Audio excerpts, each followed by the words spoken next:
Hello, everyone. Welcome back to another Ask the Doctor. I am Shamira with Grapevine Health, and Grapevine Health is a health media company. And as you know, or might not, our mission is to deliver relatable, easy to understand health information that you can always trust. And one of the ways we do that is with our Ask the Doctor sessions. We want you to have a chance to ask whatever you want, your questions, and get answers right here, right now, in real time. Before we get started with that, you'll notice a QR code on your screen. If you use that QR code, take your phone, scan that QR code, it'll take you to a quick survey. Now, this survey will ask you a few questions just to make sure that we are addressing all of your concerns, making sure the program is going to your liking. But take a moment to complete that. And if you are a Fairfax County resident, then you have an opportunity to get up to $40 for sharing your thoughts with us. So please, again, you see that little QR code in your screen right there? Take a picture of that and take a moment to complete that. So while you are doing that, I will introduce our topic for today. So I know we are getting close to the end of November, but November is National Diabetes Month. So today we're going to be talking all about how to better understand your blood sugar, ways to manage your blood sugar. And I have two very special guests to help us do that. So the first person that I want to take a moment to introduce would be Valerie. She is representing one of our community partners, the Church of the Living God in Northern Virginia. So Valerie is going to be the one making sure that all of your questions get asked today, and she's going to help us keep the conversation flowing. The next person that I want to introduce is our expert, Dr. Kayla Cunningham. She will be answering those questions in real time.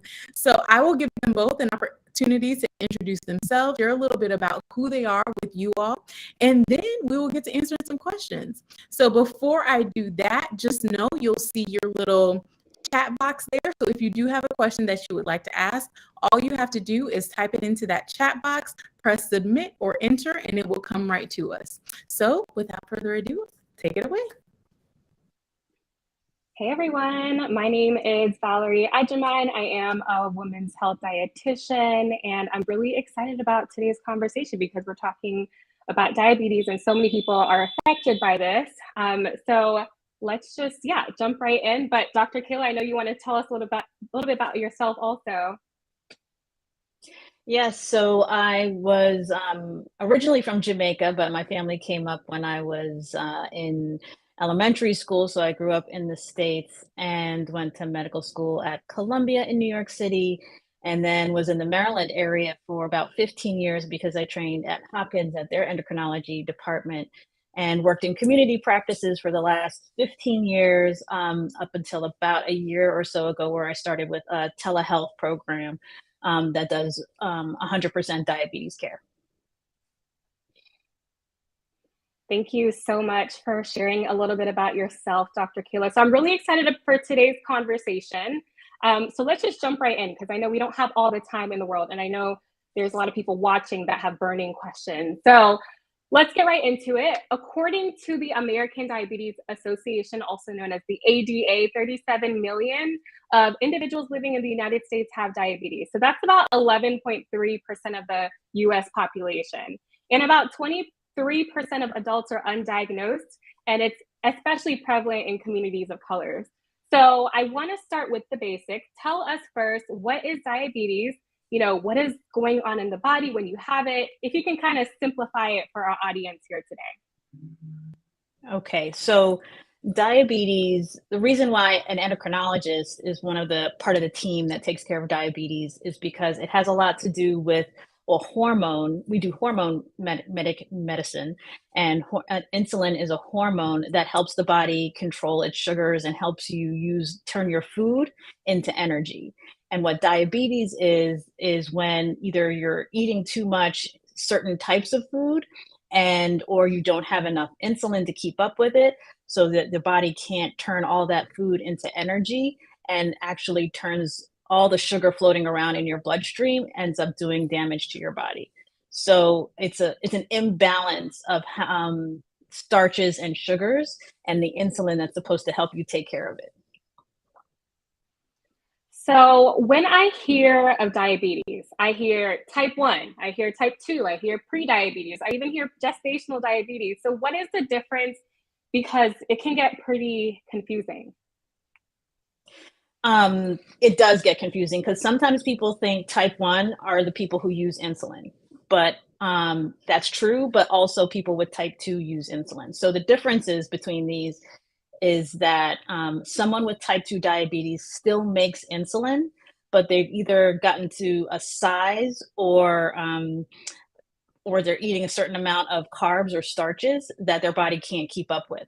So if you have type 2, you might start taking medications for that, or and insulin might be one of those medications, but your body still makes a lot of insulin. It actually is able to make extra insulin. So you don't even need to get down to some mythical ideal body weight. You just need to get down to, or men or your food choices need to get down to the place where your body can keep up. People with type 1 diabetes don't make any insulin, zero insulin. If they don't take an insulin shot, they will actually get sick. They can go into the hospital with a diabetic coma and they can waste away and die. And some people think of that as juvenile diabetes because people can get diagnosed with that when they're 5, 10, when they're younger. But it actually can happen at any age. So I've diagnosed patients in their 50s, 60s, 70s with type 1 juvenile, but not really juvenile diabetes because I mean, I have a patient who was 100 pounds soaking wet, not in bad shape, but she just started wasting away, getting thirsty, using the bathroom all the time. No matter what she ate, her body couldn't keep it on. She had type 1, brand new type 1 diabetes. And even a family member of mine had the same thing. So usually if somebody gets diagnosed with diabetes as an adult, their doctor might put them on metformin or some other diabetes medication, but none of that works because if you have type 1 diabetes, no pill will work. You need insulin, and not even a lot of it, just a tiny bit, but that little bit can go a long way. Your body just needs enough to actually put away the food you eat. But if you have type 1 diabetes, you could wake up in the morning, fast all day long, and your sugars can be 300, where normal is around 100. But type 2 diabetes, you can exercise and lose your weight and not need to take any insulin at all and be just fine. And gestational is when you get it for pregnancy. And recent research has suggested that that's really kind of like a pre-diabetes because it's kind of a warning sign that under stress, like a stress test, under more physiological, medical, your body's demands more, then you need insulin. But then once you deliver the baby, like the next day, you don't need any medication. But it's a warning sign that if push comes to shove, you could, somewhere in your genetic deck of cards, is this risk for getting diabetes later on. So we just received a question in the chat. I've heard, this is from Shatira, I've heard that metformin is not a good drug for people of color. Should folks of color advocate for injectable insulin over metformin? Or can you speak to this rumor? Is it even true? So I am definitely a less is more person. I don't like recommending medications if somebody doesn't need medication. If there's something else we can do. One of my favorite studies, actually, so I'm glad you asked the question. One of my favorite studies is this called Diabetes Prevention Program. And they took, I think it was around 3,000 people all around the country, and half the group, they gave metformin, and the other half they told to go do 30 minutes of something aerobic, whatever's aerobic for you, a brisk walk counts, 5 days a week. So 5 days a week of just a little bit of exercise, nothing intense, and metformin, like a full dose of metformin. Both groups did better. The group that did the exercise did better than the group that got the prescription. And that was regardless of weight. So it wasn't like a weight loss effect because exercise works the day that you do it. So there definitely, if there are natural ways to go about it without taking the metformin, I look for all the other options. But because every medication is going to have a side effect and a risk. Metformin, for example, a lot of people get nauseous, loose stools, stomach upset. If that does happen, there's an extended release version ER or XL that'll be easier on your stomach. So if that's happening to you, ask for it. But for some people, even the extended release might be tough to take. And if that's the case, yeah, ask your doctor for a different option, because it's not so powerful that it's worth suffering through to take that metformin, especially when a 30-minute walk is more powerful than that metformin. It can put a strain on your body. Of all the different diabetic medications, insulin actually has the least side effects. So if I know somebody's really worried about um, liver or kidneys or anything, it's insulin. That's why we use it to treat women who are pregnant with diabetes or high sugars, because we know that's going to be the safest for the baby and the mom. Okay, so let's take it But a it's step better back. to take it. It's better to take it though than to have an uncontrolled sugar, because the risks of a high sugar in your system, that's what leads to family members who've lost toes and legs and blindness. So it's better to take metformin or something else if it sits wrong with your stomach, than to not take it at all, because not taking it at all and having uncontrolled diabetes is definitely the higher risk. That will definitely end up on the wrong side of the street. Yeah, and I want to talk more about how we can better manage diabetes. But who is at risk for diabetes? Like, what are some of the risk factors to look for? You mentioned weight earlier. You also mentioned that, people with type 1, they're called, juvenile individual. And so can you share a little bit more about who is at risk? Does genetics have to do with it? It's interesting because the kids or even adults who get type 1, the one where your body makes no insulin, they're less likely to have any family history. Like it's kind of like a strike of lightning. Although what they'll have maybe is a family history of autoimmune diseases like thyroid, lupus, things like that. So it's in type 1 diabetes is an autoimmune condition. So you might not have anyone in your family who has diabetes, but you will have someone who has MS or lupus or rheumatoid arthritis or hypothyroidism. So there might be other autoimmune things happening. Type 2 is the kind of thing that does run in lots of families. So if your mother, brother, sister, uncle, grandparents have diabetes, chances are you're in your genetic deck of cards is that risk for type 2 diabetes. But it's not inevitable. Whether or not that card plays out has a lot to do with the environment that you put it in. So if that environment has all the wrong foods, not too much of certain foods, then it's definitely going to play out. But if you sort of feed it healthier foods or healthier routines, like good sleep, a good walk, then that you can tuck that card back into your genetic deck of cards. So it's has a lot to do with family and weight for the most part. Okay, I want to hear from those who are watching. Have you heard of A1C before? But Dr. Kayla, A1C, A1C, it seems to be this very important health marker that physicians use to diagnose diabetes. So can you break down what A1C is and what range it should be in? Yeah, no, a lot of people just get that number thrown around, but there's a reason and that it doesn't get explained a lot. So an A1C is a percentage of your blood that is sticky with sugar. So say your body can make a certain amount of insulin, you eat something that it can't keep up with, and it can only put a certain amount into your bloodstream, into your muscles. So you have all this extra sugar floating around. And I want to point out that it's not just sugar. So when people say sugar, they think of sweet and candy and cake, but your body turns any starch, bread, potatoes, it does not see that any differently from a cupcake. So you eat a Subway sandwich or something like that. So that's a lot of bread. And you have a slice of pie or cupcake. Your body does not know the difference between that Subway sandwich and that pie. In your body, it's all carbs. It comes in and it just turns into sugar in your bloodstream. So anyway, the percentage of your blood that is sticky with sugar is your A1C. So if we all need some kind of carbs and sugar to power some things. So a healthy amount is around 4 to 5% of your body, of your blood that's sticky with sugar. So if you have extra sugar floating around, it's not getting processed, then more of your blood is hanging around in that sugary space.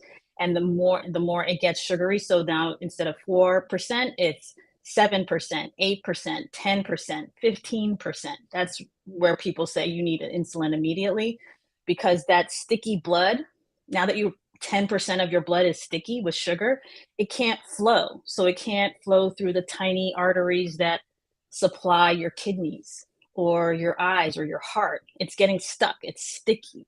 So that A1C number matters because it tells you how at risk you are of things getting sticky and stuck and running into heart attacks or kidney problems because that blood's not flowing, it's not circulating like it needs to. Yeah, I've seen A1C levels of like 10, 11 in practice. And most of the time they had no idea they had diabetes. So, I mentioned earlier that 23% of the adult population are undiagnosed, and that's very significant. It tells us that a lot of people are just walking around with diabetes, they don't even know. So, yeah, what are some of those signs and symptoms to look out for? I think being tired is just sort of like an American state of mind. Like we're all tired, we all probably doing too much, but um, fatigue, so extra fatigue, you just cannot stay awake. You're thirsty all the time. You're urinating, peeing all the time. You get blurred vision. Sometimes people notice it in their feet first because they get like a stinging or a burning or a numbness that's happening in their feet. Erectile dysfunction, because those are also tiny arteries that need circulation. And when that is not getting good circulation, it's kind of a canary in the coal mine. So for some people, that's their first sign. But those are the main things. And what sometimes happens is this vicious cycle where someone's thirsty all the time. So they go for something like Gatorade because they feel like they're dehydrated, but the full sugar Gatorade makes everything worse. And so they just end up drinking sugary stuff to combat that thirst until they end up in the hospital with a sugar of 500. Wow, I did not know about that, or even the erectile dysfunction. That's something new for me. So, to those who are watching, men, you need to understand those signs and symptoms, and also pay attention. Okay, so today we see a lot of information online that makes very strong health claims like, this product can reverse your diabetes, or take this tea to lower your A1C. I've seen, I have some diet questions that I'm going to ask you later, but is diabetes reversible? Is that a myth? It is not a myth. Part of the reason why I kind of went to a different, less traditional practice, because traditional medicine changes slowly, but it's really not rocket science. If you think of it, like there are a lot of people who understand lactose intolerance. If I have milk, I get gas, I get stomach ache, I get loose stools. So some people stop drinking milk, and then other folks take lactate. I'm not saying that's right or wrong. Whatever helps with the situation is what's important. But diabetes is kind of similar. So if you are eating certain things that send your sugars up and put you at risk of a heart attack, you can take a medicine, or you could stop eating as much of the things. And I have been delighted to see when people say, okay, fine, because I can picture these folks' face. There was a guy who's used to come and see me with his wife. His wife had very severe diabetes, was on a lot of shots of insulin. So she needed to see me like every couple of months. He had pre-diabetes, so slightly high sugars, but not in the danger zone that causes heart attacks or kidney failure. So he wasn't on any medicine. And every time I saw him, she would bring him in to her appointments and say he needs a checkup too. And I'd say, you're fine. Now let's talk about you talk to the wife about her insulin. And then one summer he showed up and his A1C had gone from 6, which is pre-diabetes, up to 8.5, 8.5%. I said, what did you do? He's like, I'm not doing anything different. We still, every morning, we still go to McDonald's. I still get my breakfast sandwich. I didn't start any new snacks. Nothing changed, except he had started with the sweet tea at McDonald's for the summer. So one sweet tea, that's all he would have, one a day. But that one sweet tea a day was enough to bring him from pre-diabetes way past safe diabetes. And I said, well, we could start medication, but are you like committed to the sweet tea? Can you just go back to what you were drinking before? And he said, yeah, no, it's not a big deal. I'm not like addicted to it. So he stopped the sweet tea. Everything else in his diet was the same. He didn't start exercising and he went back to pre-diabetes. So type 2 diabetes, the one where your body still makes insulin, can be reversed if you cut back on the things that that you have an intolerance for. That is kind of like lactose intolerance. You have a carb intolerance. And so your body, so you start to make the portions of starches and carbs smaller, but it is reversible. I've seen people go from 15. A guy walked in, I said, you have to start insulin. This is an emergency. And he said, what do I have to do? And then he had a routine where he would have a case of beer. And when you have a case of beer a week, he would have snacks, nachos, all the snacks with the beer. They kind of went hand in hand. So he actually stopped the case of beer habit, but then the snacks went with that. And he went from 15 to 6 within a year. And all he did was cut out those high carb things, and he started a walk a day at lunchtime.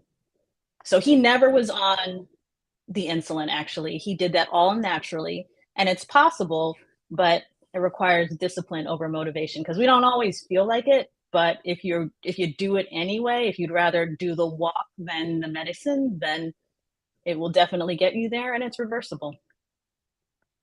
I love that. I love stopping medication.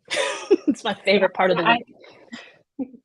I love stories like that. And the dietitian in me had to Google how many teaspoons of sugar are in a McDonald's sweet tea, and it's 18 teaspoons. That's a lot. And to have that every day. It's a lot.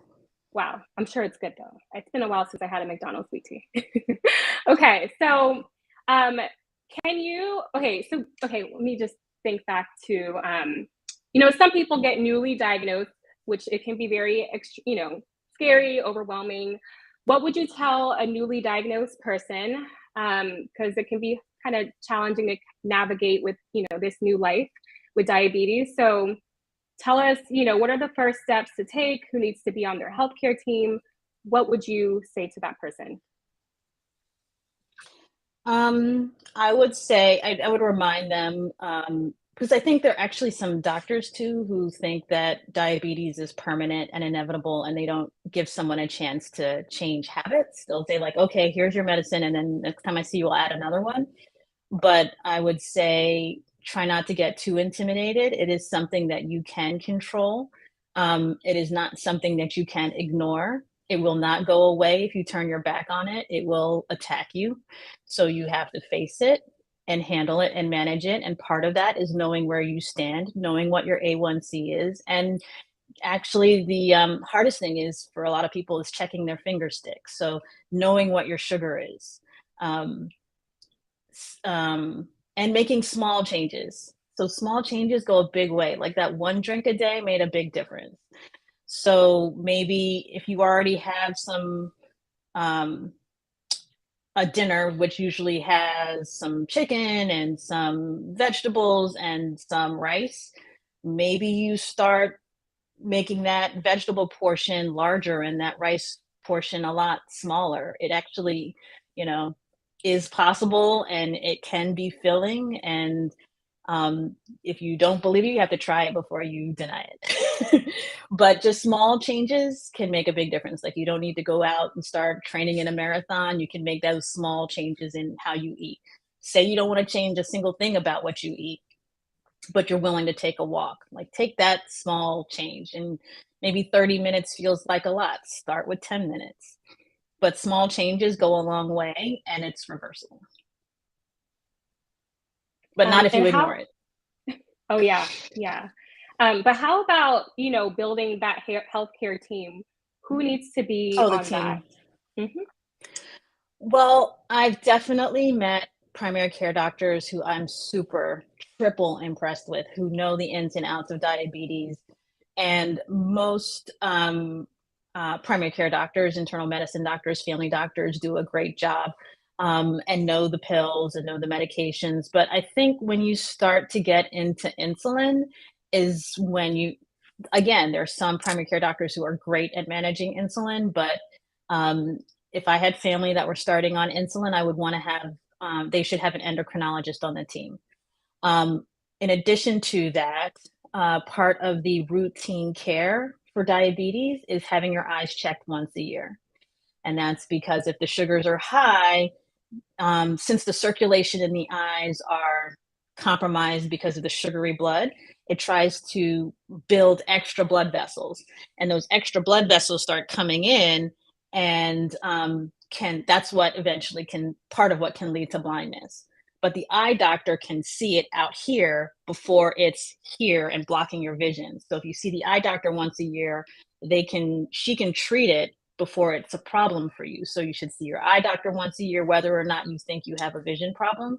And it's also helpful to see a podiatrist, a foot doctor, because if your feet are numb, you might have, again, I have plenty of family who've had this. You might step on something and it didn't hurt, and you haven't, it's a kind of awkward position to try to see that one part of your feet.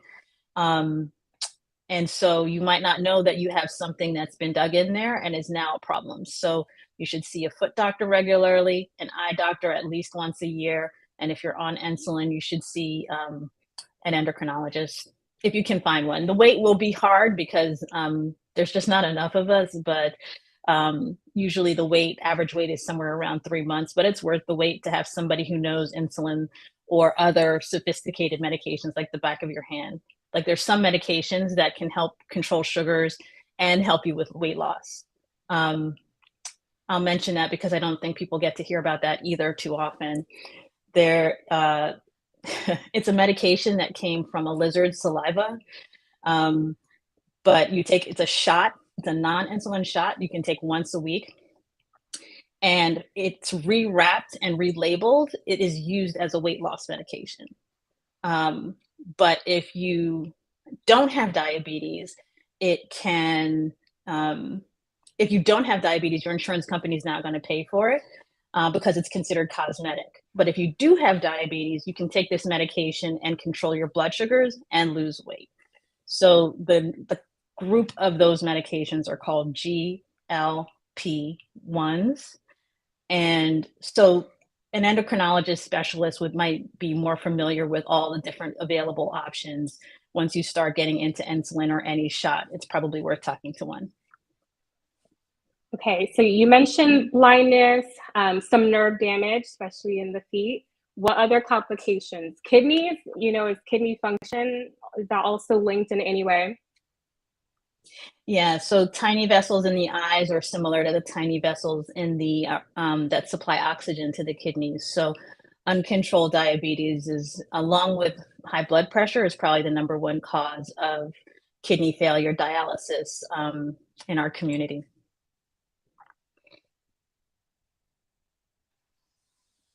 Okay, thanks for answering. So I want to break for a second and take a question from the chat. This is from Mr. Francis Jima. If diabetes causes erectile dysfunction, can men who experience erectile dysfunction reverse it once they treat their diabetes? That's a really good question. Yeah, no, it's a function of how much is circulating, right? So it's not a function of permanent damage. So if you can there are multiple things that can go into that, into erectile dysfunction. So I've certainly had to start testosterone on men who have officially low testosterone levels. But yes, you can actually improve that function if your A1C is over 7%, 8, 9, 10. chances are you're going to create a lot more circulation, a lot more flow, and just energy in general in your body, by bringing that A1C down below 6.5, 7%, depending on who's asking, which official society is asking the goal should be.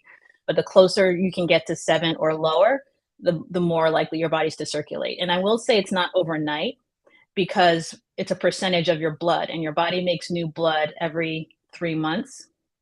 So if you became perfectly religious about your sugars in your food tomorrow, it wouldn't start working better tomorrow, because it still has the 3-month-old blood that's in your system that needs to clear out.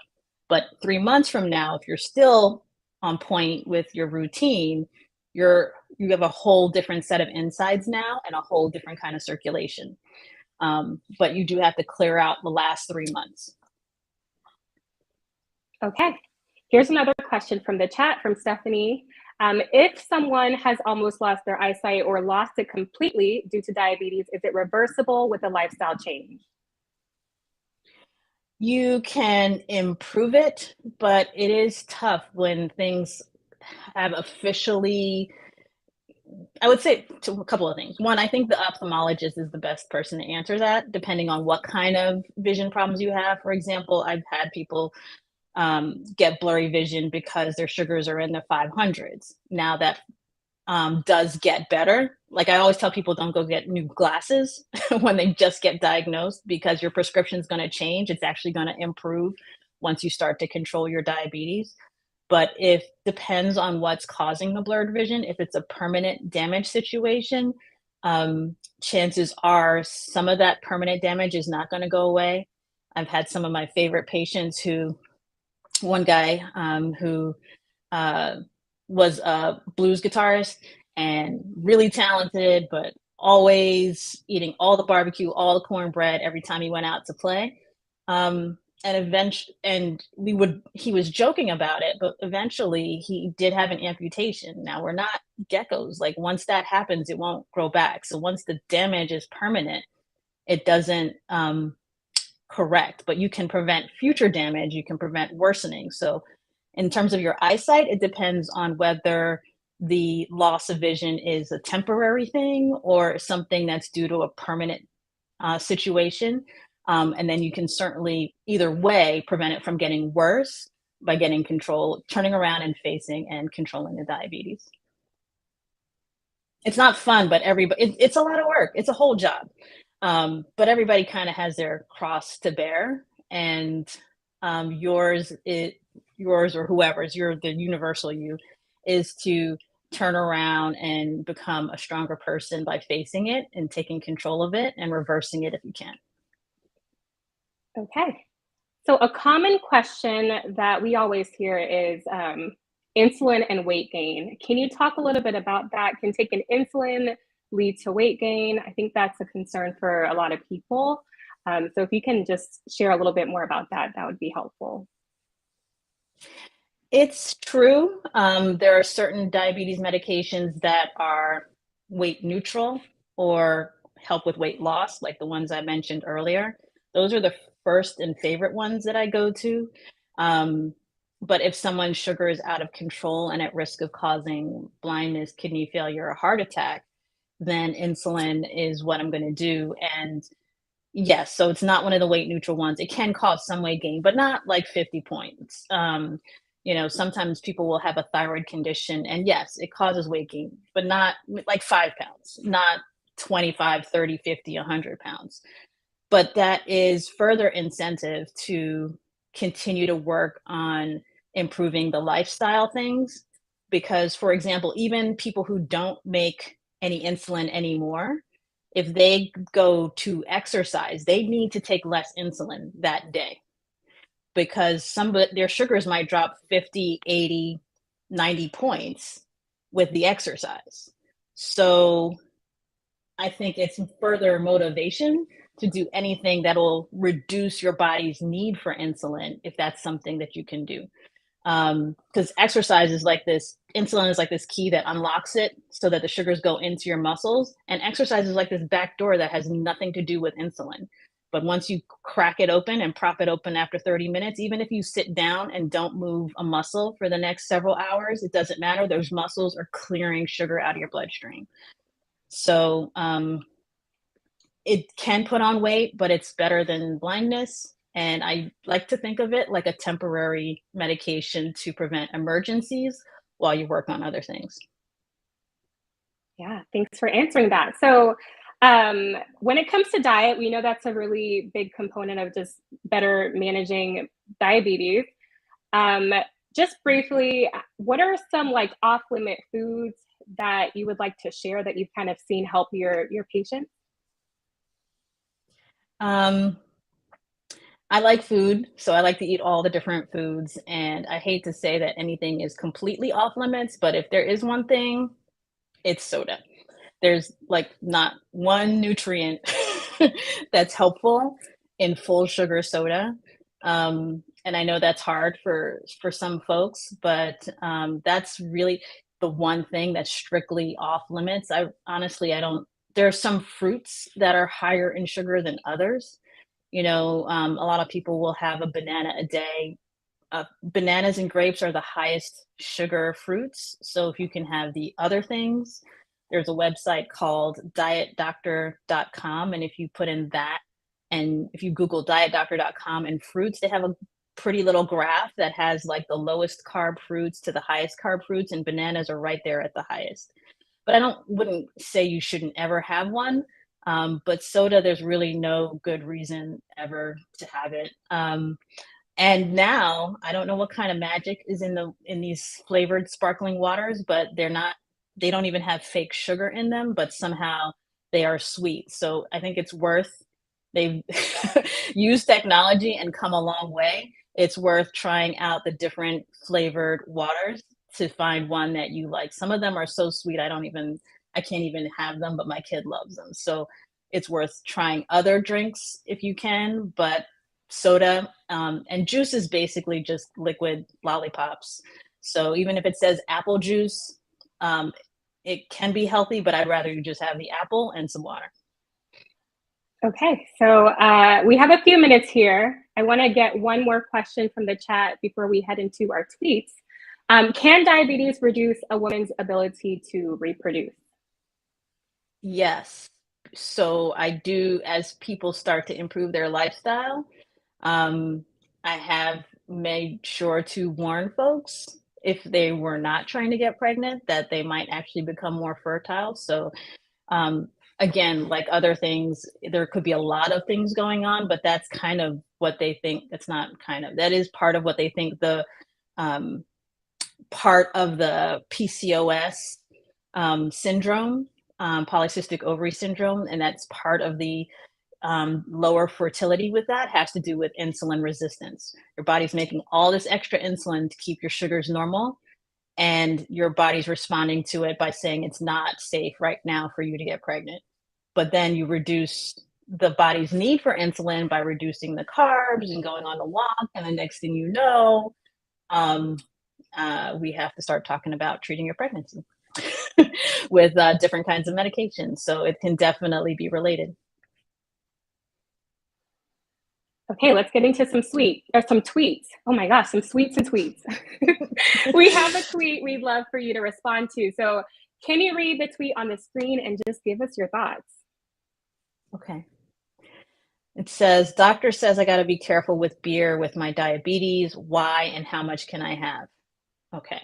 So the reason that your doctor is talking about beer is that it's liquid bread. So that's why people who have gluten sensitivity or wheat sensitivity try to find the right kind of drink, because beer is just wheat and that's bread, and your body takes it in and turns it straight into sugar in your bloodstream. So you might as well have had the same amount of juice. So sometimes the light beers can have fewer carbs, but that's part of the reason why your doctor is saying that beer is kind of the worst. There are some things like, I don't want to give someone a whole list, but you could have like a gin and sugar-free tonic or something like that. There are other things that just do not have the same sugar punch as beer. All right, let's get into another tweet. All right. So it says, how can I deal with my diabetes during the holiday season? Like, I need my pie, but I don't want to die. I feel you. um, so, so a couple of things I think that, like I said, I do like food. And people bring food into the office. And sometimes you take a bite and you're like, this is totally worth it. And then sometimes you take a bite and you're like, I could live with or without this. And that's how I feel like people should try to approach the holidays too. If your auntie made something that is like your absolute favorite, save the carbs that you're going to have that day for that sweet potato pie. Actually, that same favorite patient who used to bring in her husband made the best sweet potato pie for the holidays. So, sorry, I'm thinking about the pie. Anyway, so you know, choose like your proteins and your greens and your vegetables most of the day, right? Have your eggs and your berries or something like that at breakfast time. And when you get to dinner and you know you're going to have that pie, that will be your big carb load for the day. So just choose intentionally. Don't just eat it because it's there or eat it because someone handed it to you. You could take a bite and say, oh, this is so good, I have to save the rest for later. And then save your carbs for the thing you really want. I mean, if you go out, Italian restaurant is another common example I use. So you go to the restaurant, they put bread on the table. You don't have to eat it. You might like the bread, but if you know they have your favorite cheesecake, pass on the bread, have the chicken and Brussels sprouts are like the new thing, and then have that special cheesecake at the end. That's where you're going to eat those carbs. So choose intentionally. You don't have to have all of them. And and if somebody's kind of giving you a hard time, try to let them know that I know you love me, but love me enough not to push this on me. I'm trying to do better with my diabetes. Okay, well, thank you so much for those tips. So as we are winding down with this Ask the Doctor session, I'd like to know if you have any last words. Maybe you want to share some resources for those watching today. Last words, I think just try to make small changes. Don't try to ignore it. It does not go away if you ignore it. Dietdoctor.com is a website that I like very much. And there are a couple of, there's a TED talk by Dr. Sarah Hallberg, who passed away recently, but she kind of breaks it down in that same way about, you know, if you have lactose intolerance, you avoid dairy, and the same way you should avoid starches if you have diabetes. Your life will be better and longer. And you don't know how bad you feel until you feel better. So actually, it drains a lot of energy to push through those high sugars day after day. So you'll feel better by taking control of the situation.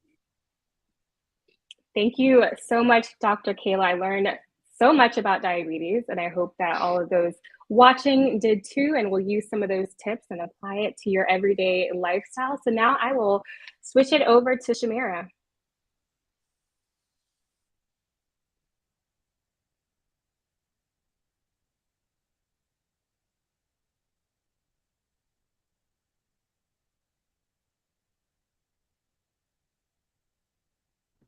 Sorry, everyone. It looks like I was on mute, but I'm here. I am back.